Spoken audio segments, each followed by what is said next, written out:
If you're into combat knives, you probably know this design. This is the Almar Warrior. This is the first production version of the Warrior knife design that basically it's a design that came out of a couple of high-speed, low-drag guys from the Vietnam era, Bob Taylor and Randy Wanner. Wanner? Probably messing it up either way. Bob Taylor was a combat vet, and Randy Wanner was a martial arts expert. And they designed this to be the ultimate CQB knife. There's a ton of history, many write-ups on this knife, and various versions throughout the years that were produced. Almar made the first production version.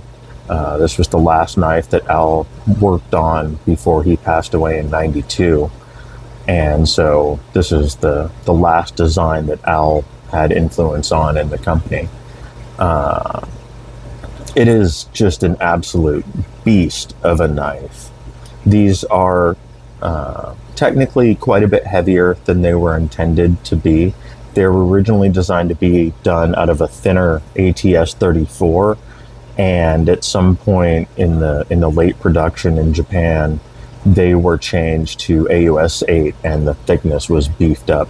And so this was always, it was never the original intent for this knife. It's kind of heavy and cumbersome, which was kind of its drawback, and really kind of hindered the popularity of this design.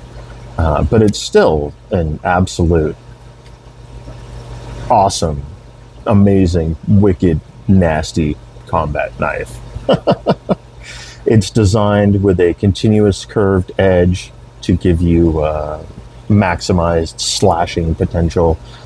This back serrated edge was actually designed to be used in a reverse grip for trapping moves.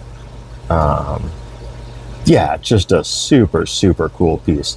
This is the full blacked out version with, it just had very simple pad print paint markings. It said Japan right there.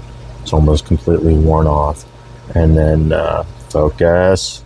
You can just see the remnants of the Almar logo there. And the little chop sign that he uses, also done in a pad print. These come off incredibly easy. It's basically just sheath wear has taken these off, but they were designed to be removable so that you had a completely sterile knife for high-speed, low-drag operations. These Almar versions, I want to say they tend to go in the $800 range, depending on condition. This leather sheath has some storage wear and whatnot.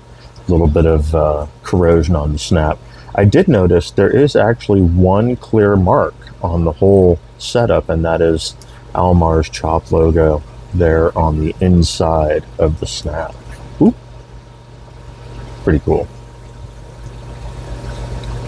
So yeah, Randy Wanner and Bob Taylor would go on to form Recat Knives, basically just to create the light, fast, nimble version of this knife that they really envisioned.